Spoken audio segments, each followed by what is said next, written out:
Allora, siamo felici di essere qui stasera per parlarvi un po' di chi siamo e di che cosa ci occupiamo, perché spesso non sempre ci conoscono e quindi forse è bene scambiare due parole. Sì, come giustamente diceva, mi ricordo come ti chiami, va bene? Claudio, no, Carlo. Carlo. Noi ci occupiamo di tutela dell'ambiente istituzionalmente parlando. Dunque, vediamo se riesco a far girare. Ok. Quindi siamo il Corpo Forestale Regionale, un corpo tecnico con funzioni di polizia che è stato creato nel 1985, è nato dal Corpo Forestale dello Stato. Allora le funzioni sono passate, le funzioni relative all'agricoltura, in particolare alle foreste, alle regioni, e con questo passaggio si è creato un corpo regionale perché si riteneva importante avere una tutela ambientale abbastanza capillare sul territorio. Siamo una struttura che è gerarchica, abbiamo funzioni di pubblica sicurezza e di polizia giudiziaria, abbiamo una direzione generale, 3 servizi centralizzati in questa direzione che coordinano un po' tutte le attività, 7 servizi territoriali nelle province, diciamo, le 7 province regionali individuate in regione, 82 stazioni forestali, 10 basi navali, che quindi hanno anche delle motovedette e fanno vigilanza costiera e in mare, e abbiamo più di 1000 unità di persone impegnate in questa attività. La struttura, appunto, come dicevo, è piuttosto capillare e le funzioni, gli STIR, che sarebbero gli ispettorati forestali distribuiti nelle province, dicevo sono 7, sono dislocati a Cagliari, Iglesias, Oristano, Nuoro, Lanusei, Tempio e Sassari. Inoltre ogni stazione forestale gestisce un certo numero di comuni che possono andare da 1, ad esempio, in alcune stazioni della Gallura, fino a una decina in una stazione come Ales, ad esempio. Vediamo se ho la carta. Ecco, qua viene rappresentato, questi sono i 7 ispettorati, quindi le città, diciamo così, capoluogo di provincia sono quelle dove ci sono gli uffici territoriali provinciali, mentre queste sono le 82 stazioni. Come vedete ce ne sono alcune molto ampie, tipo Sassari, ma il territorio di Sassari, anche quello del comune, si sa che è un territorio molto esteso, e altre invece più piccole che però, diciamo che la logica delle stazioni è stata in origine pensata sulla base della presenza del bosco, perché una delle funzioni di cui ci occupiamo al 50%, di cui però non parlerò oggi, è lo spegnimento degli incendi e la prevenzione. Quindi diciamo che questa struttura nasce anche in relazione a questa importante funzione che svolgiamo, di cui per oggi non parleremo.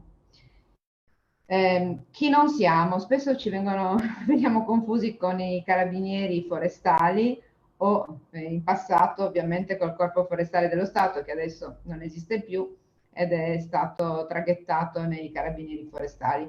Loro svolgono funzioni prevalentemente di polizia giudiziaria, in più gestiscono alcune aree protette, mentre noi, adesso vedremo, facciamo in parte le stesse cose e in parte anche altre. E comunque non siamo Corpo Forestale dello Stato, e in questo momento in particolare non esiste più il Corpo Forestale dello Stato, non siamo carabinieri forestali.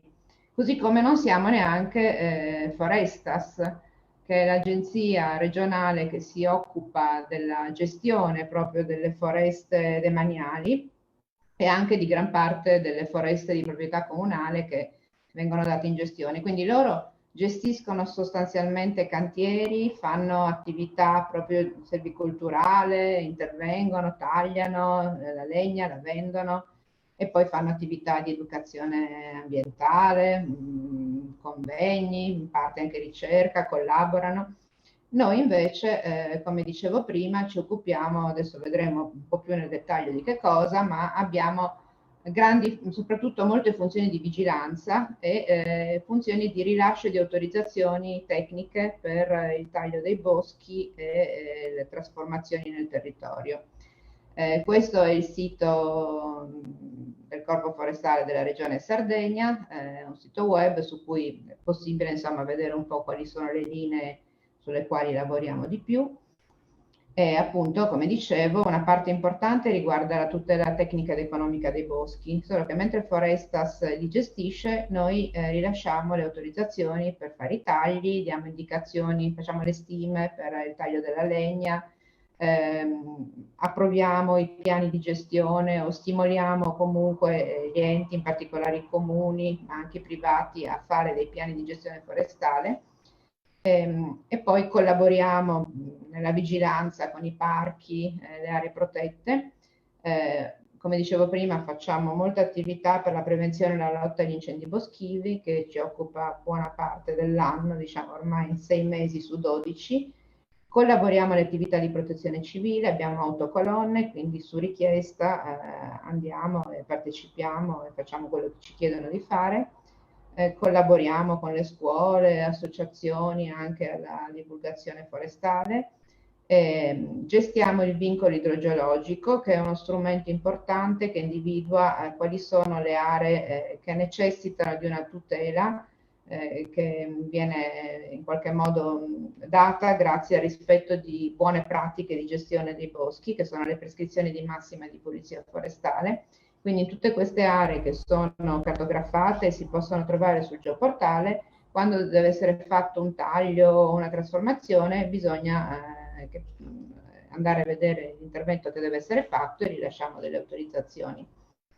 E poi abbiamo molte funzioni di vigilanza, prevenzione e repressione dei comportamenti illeciti, prevalenza nelle materie che hanno a che fare con la caccia e la pesca, che sono delegate alla regione, oltre che nell'uso del fuoco negli incendi e poi in tutte le altre che ricadono sulla tutela ambientale sostanzialmente e anche sulla protezione dei beni culturali e archeologici. Curiamo la statistica, abbiamo collaborato con il Corpo Forestale dello Stato quando ancora c'era e adesso con i Carabinieri Forestali per l'inventario forestale, quindi abbiamo fatto i rilievi per stabilire, per censire diciamo, la quantità di bosco e la tipologia di bosco che è presente in Sardegna. E poi ci occupiamo anche della protezione delle specie della fauna e della flora minacciate di estinzione e a vari tipi di monitoraggi che ci vengono in qualche modo assegnati. Ad esempio, uno dei monitoraggi che curiamo ormai da molti anni è quello degli insetti defogliatori, il Dibomed, è una collaborazione avviata con l'Università di Sassari. C'è una rete di boschi che ogni anno verifichiamo per capire se il livello di defogliatori supera o meno l'asticella e per decidere se deve essere fatto l'intervento di lotta contro questi defogliatori che possono arrecare grossi problemi a queste superfici, in particolare alla sughera, che è anche uno dei boschi produttivi più preziosi della Sardegna per il prodotto sughero che ci dà. Così come verifichiamo ad esempio nelle pinete litoranee se c'è la presenza di tutta una serie di insetti. In questi ultimi anni è frequente purtroppo il Tomicus, che adesso è stato trovato nelle pinete di Orosei, dove hanno dei piani di lotta in corso, e tutte queste attività le facciamo in genere in collaborazione con l'Università di Sassari, alla quale spesso mandiamo proprio anche in tempo reale le foto e i segnali della presenza degli insetti per avere dei riscontri. Loro vengono, campionano. Da poco, ad esempio, abbiamo visto assieme degli olivasteri disseccati in una zona di Paulilatino. Sono venuti a prendere i campioni e una volta che verificheranno ci diranno se, insomma, se è legato a qualche presenza a qualche patogeno specifico. In questo caso non sono insetti, sono probabilmente funghi. E poi ci danno anche le indicazioni su come intervenire e se si tratta di dover tagliare piante e portarle fuori dal bosco, collaboriamo anche con l'Agenzia Forestas che ha i cantieri e gli operai per fare questi lavori. Questo ad esempio è un caso di danni da neve che ci sono stati nella zona del Barigadu molti anni fa. Anche lì abbiamo fatto le segnalazioni, abbiamo cercato poi di stimolare i comuni affinché intervenissero. E questo, come dicevo, invece è una delle tante attività che facciamo ormai da più di 20 anni, cioè l'inventario forestale nazionale, Ho messo i siti in evidenza in modo che chi sia interessato può andare a verificare come funziona. Sono argomenti anche questi interessanti perché si basano su un censimento di un dato, la raccolta e poi la sintesi definitiva. Insomma, diciamo che il processo è quello che hanno molto ben illustrato i relatori precedenti. È il processo che si utilizza in campo ambientale da sempre. Può cambiare l'oggetto, può essere appunto un animale, una specie, un habitat, un insieme, però in genere si fa sempre un monitoraggio, si riscontra il tema, c'è un sistema per catalogare, individuare e poi si dà un risultato finale che può essere un report, una relazione, e tutto questo ha una grande utilità per tutti gli enti che lavorano nel settore ambientale per appunto sulla base dei dati decidere quali politiche portare avanti. Ad esempio un elemento importante che invece potrebbe interessare chi voglia un po' cimentarsi con questo mondo della citizen science potrebbe essere il censimento degli alberi monumentali. Ce ne sono moltissimi da scoprire, alcuni negli angoli più nascosti, e potrebbe essere un'attività interessante per chi è curioso, ha voglia di perlustrare territori non proprio battuti, ecco. Su questi siti ci sono, che ho evidenziato in verde, ci sono proprio sia i manuali che spiegano quali devono essere le caratteristiche per poterli far rientrare in queste categorie, sia le schede che si possono compilare e inviare a noi per riuscire a far entrare queste piante che sono veramente particolari all'interno di un elenco, in questo caso nazionale. È un elenco che raccoglie tutte le piante monumentali d'Italia, è stato avviato un paio d'anni fa ed è ovviamente in continuo divenire, quindi può essere interessante per chi voglia con molta curiosità imparare a vedere. C'è molto da vedere su queste specie perché ogni individuo è praticamente un mondo che ha molto di diverso rispetto a una pianta normale, diciamo così. E ora lascio la parola a Maria Giovanna che vi racconta quello che facciamo soprattutto dal punto di vista della vigilanza nell'ambiente.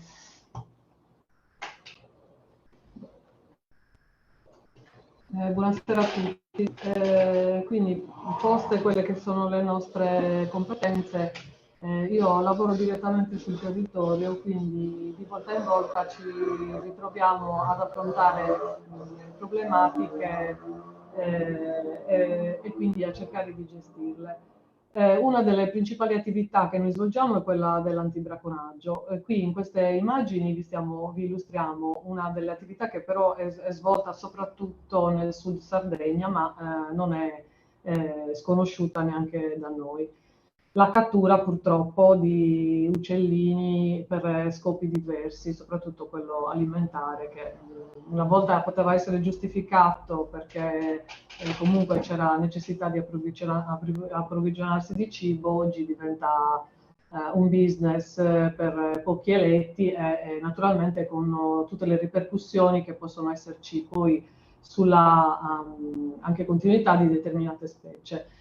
Questa rete è uno dei sistemi di cattura degli uccellini, che è anche poco selettivo, fra l'altro, perché a parte, ammesso che si possa fare una selezione su questa attività, in ogni caso ci passa un po' di tutto.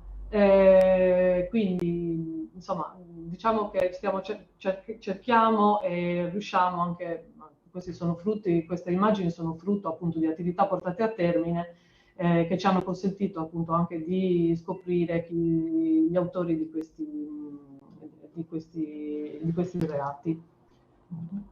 Okay. Ecco, questo in particolare è un episodio che è avvenuto l'anno scorso nella nostra giurisdizione, verso in realtà è Turreseo. Qualcuno che conosce la zona riconoscerà la vegetazione bassa. Questo è un cinghiale che è stato catturato al laccio con un sistema veramente... vedete questo paletto qua dietro? Praticamente il laccio è legato a questo paletto, quindi questa povera bestia si è trascinata per chilometri, pochi chilometri, comunque sufficienti per farla soffrire in maniera veramente disumana. Ed è riuscito a raggiungere il posto in cui generalmente stava insieme al resto del nucleo familiare del gruppo con cui viveva, fino a morire chiaramente, perché quindi anche con strumenti di cattura che sono veramente crudeli, veramente così detestabili, veramente. Sì. Ok, questa è un'altra attività che è il contrasto alla pesca illecita. Qui i colleghi hanno appena tirato fuori dall'acqua questi strumenti di pesca che si chiamano bertavelli, e sono dei cunicoli, delle reti a forma di imbuto, diciamo, dove il pesce entra e non può più uscire. Generalmente questi sono strumenti che catturano le anguille in maniera naturalmente abusiva, anche perché poi vengono utilizzati spesso nei periodi di accoppiamento, quindi con il danno che non è solamente quello immediato, ma con danni che poi si ripercuotono nel tempo e che presto o tardi ci presenteranno il conto anche della sparizione di determinate specie. Questi sono le classiche bottigliette di riccio di mare che contengono le uova di riccio di mare. Anche questo purtroppo è un business dettato grandemente dal mercato, quindi dalla nostra golosità, dalla nostra voglia di assaggiare, di mangiare cose particolari. Non ci rendiamo conto appunto che anche qua stiamo veramente spezzando un equilibrio, spezzando una catena alimentare, e anche qui per fortuna la regione sta iniziando a prendere dei provvedimenti, tant'è che quest'anno, una volta chiuso il periodo consentito per la pesca a riccio, pare che verrà chiusa per 3 anni, quindi speriamo che nel frattempo il prodotto riesca in qualche modo a ripristinarsi, anche perché appunto costituendo una parte della catena alimentare i danni sono veramente impressionanti. Ecco, quindi qui stiamo facendo il controllo sui ricci, che oltre ad essere naturalmente devono essere di determinate quantità, ma soprattutto di determinate misure. Spesso ci capita di dover sequestrare ricci che sono cosiddetti sotto misura, per cui non raggiungono quelle misure standard che deve raggiungere il riccio per potersi poi riprodurre. E quindi, come dicevo prima, quindi il danno all'ambiente diventa veramente importante. Queste sono le attrezzature che si utilizzano per la pesca al riccio. Per fortuna contribuiamo anche al recupero della fauna ferita, e questo anche grazie proprio alle segnalazioni che ci fanno i cittadini. Quindi da questo punto di vista diciamo che siamo in sintonia con il cittadino che in qualche modo ci dà una mano, no, a difendere l'ambiente. Quindi noi ci occupiamo anche del recupero della fauna ferita, della riimmissione in libertà, anche se questa sarebbe una competenza più delle province, però proprio perché il cittadino è sensibile e ci trova molto più facilmente che le province, siamo spesso coinvolti e con piacere, diciamo, perché contribuiamo in questo modo a salvare qualche specie importante. Facciamo il monitoraggio anche e la tutela delle aree di nidificazione delle tartarughe, e questi ultimi anni ci sta capitando più spesso, quindi diciamo che c'è anche voglio dire, le tartarughe che tornano a nidificare, probabilmente una riconquista forse di qualche parte di ambiente che in qualche modo è ancora sano e ancora godibile. Quindi ci sono degli elementi che sono così, che sull'ambiente incidono in modo particolare. In provincia di Oristano, soprattutto nello stagno di Cabras, si sente molto la presenza di grandissime quantità di cormorano, di specie di cormorano, che mangiano tantissimo, quindi disturbano chiaramente la produzione e la pesca, e c'è un piano di abbattimento da parte della regione per contenere, diciamo, il numero dei cormorani. Cioè, piani di abbattimento che probabilmente non danno i risultati sperati, e comunque insomma si cerca anche di individuare sistemi diversi di contenimento della specie, e speriamo insomma di cercare di trovare un sistema diverso da quello dell'abbattimento. Un problema che è diffuso ormai in tutto il territorio, soprattutto nei nostri territori dell'Oristanese, che sono ricchi di canali, ruscelli, eccetera, è la presenza della nutria. La nutria, che come tutti sapete non è un animale autoctono, è stato introdotto negli anni 70 più o meno, pensando di poterci ricavare della pelliccia. Tutti gli allevatori che invece sono stati in qualche modo truffati e comunque non hanno avuto il riscontro che dovevano avere, che gli era stato prospettato, hanno pensato bene di liberare questo animale per le campagne.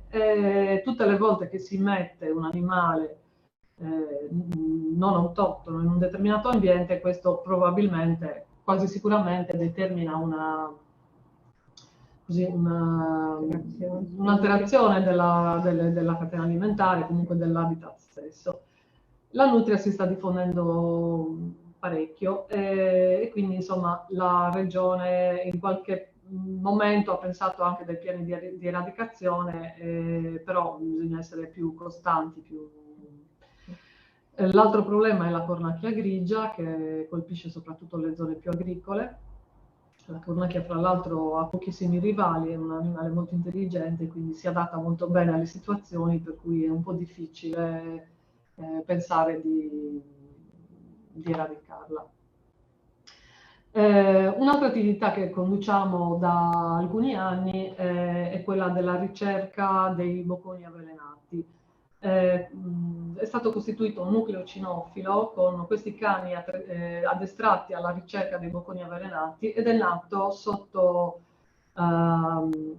così per la necessità di portare avanti il progetto Life Under Griffon Wings, che è un progetto europeo per la tutela del grifone. Grifoni che spesso morivano per essersi nutriti di animali a loro volta avvelenati, per esempio le volpi.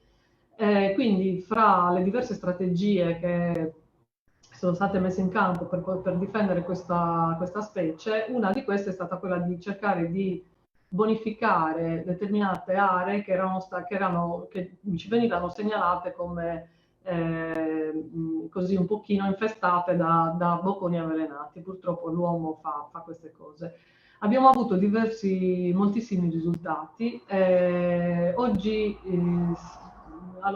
abbiamo scoperto, grazie a questa attività, che purtroppo è diffusissima l'abitudine anche di avvelenare cani e gatti nei centri abitati, perché chiaramente magari la gente ne detiene molti in casa e disturbano i vicini, tutta una serie di questioni, e quindi il problema, secondo alcuni, viene risolto avvelenando questi animali.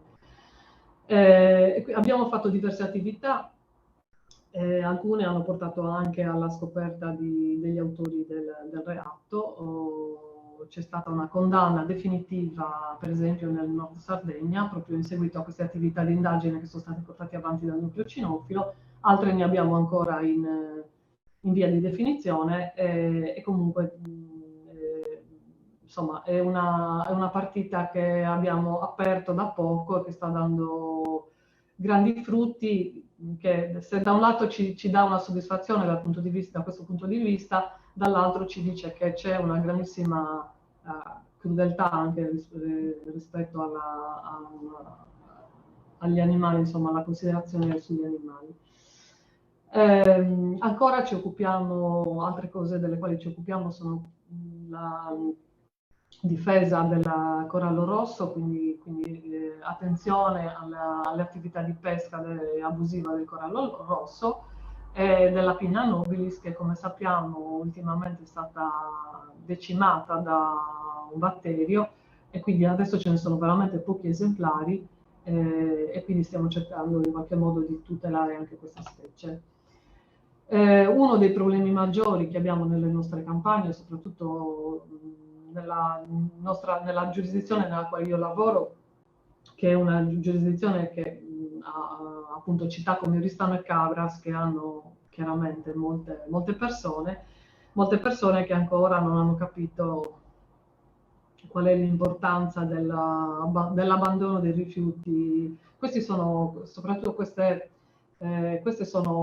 è frutto di un'attività di vigilanza che è stata messa in pratica pochissimo tempo fa, dove la gente continua a buttare rifiuti, però a questo punto li abbiamo individuati e insomma hanno pagato una sanzione.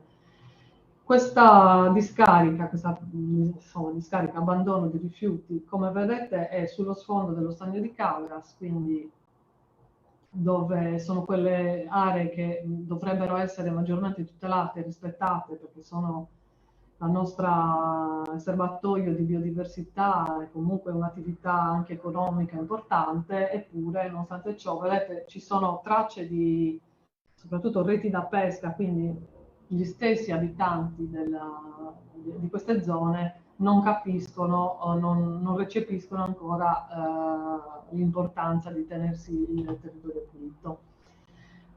Ancora la nostra attività è rivolta al contrasto al campeggio libero nelle aree tutelate. Quest'estate soprattutto abbiamo avuto moltissime presenze, moltissime veramente.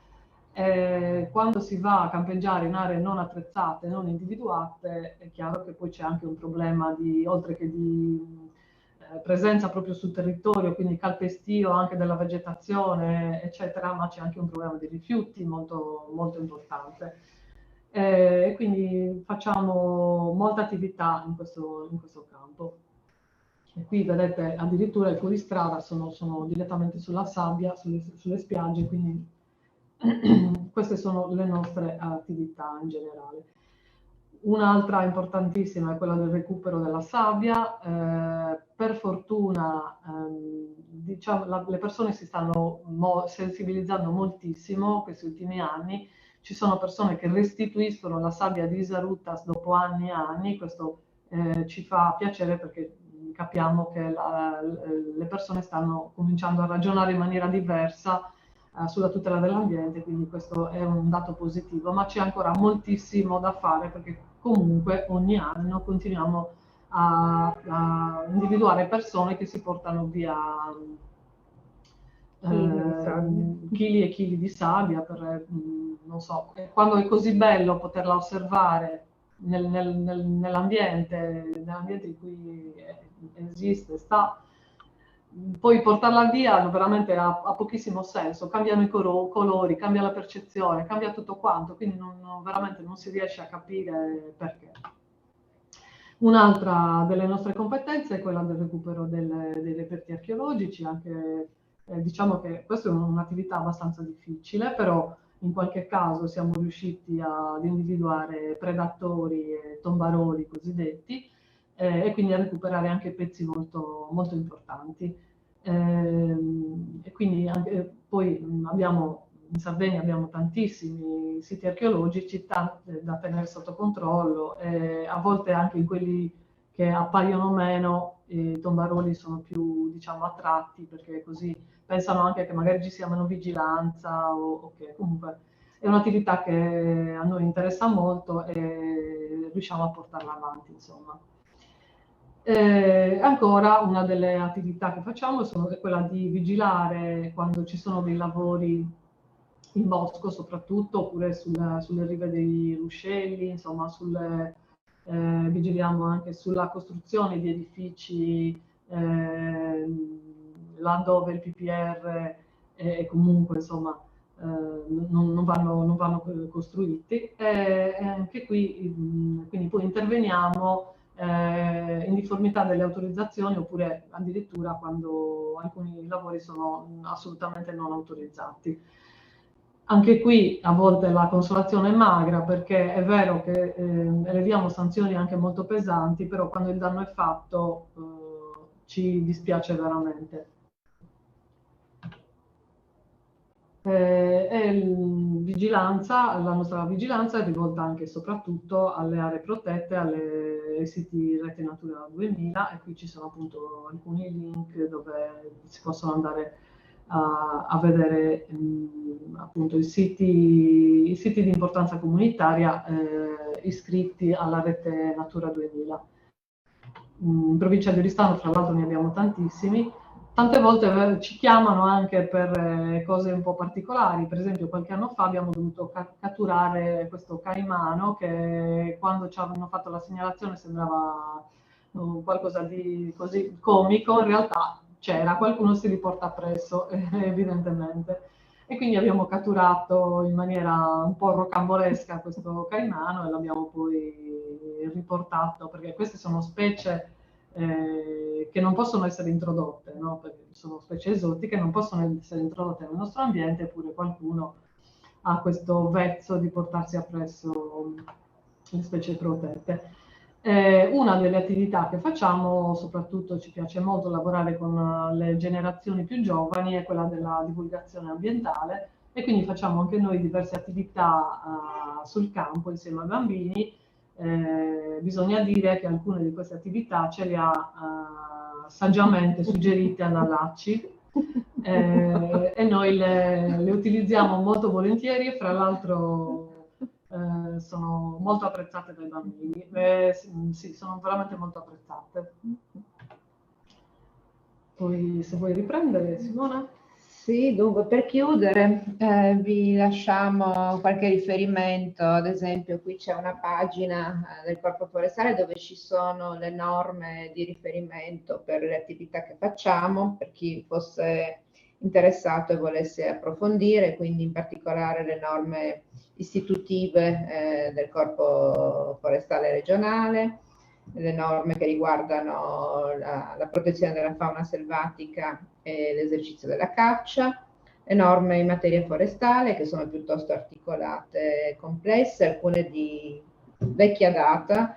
Abbiamo ancora una norma del 1923 che appunto è quella che tutela il territorio dal punto di vista dell'assetto idrogeologico e che è ancora vigente ed è ancora una legge scritta molto bene nonostante l'età. Quindi qua poi c'è un archivio con le leggi, le ordinanze per chi volesse dare un'occhiata. Queste invece nella pagina, sempre nella home page del Corpo Forestale, sono i numeri utili per contattarci, in particolare il 1515 è il numero di pronto intervento, quindi chiunque abbia una segnalazione da farci di qualsiasi tipo. Avete visto un po', vi abbiamo illustrato le cose principali di cui ci occupiamo, ma come vedete anche con il caimano ci occupiamo anche di altro, quindi qualsiasi cosa strana sul territorio vi sembra che debba essere segnalata, vi invitiamo a farlo al 1515. Poi c'è il link per l'ufficio di relazioni con il pubblico, per cui potete contattarci anche per questioni un po' più complesse, non così urgenti, ma che comunque richiedono magari delle risposte meditate o un'analisi più approfondita. Poi c'è una sezione come fare per, in cui spieghiamo tutta una serie di cose, dove rivolgersi, come fare.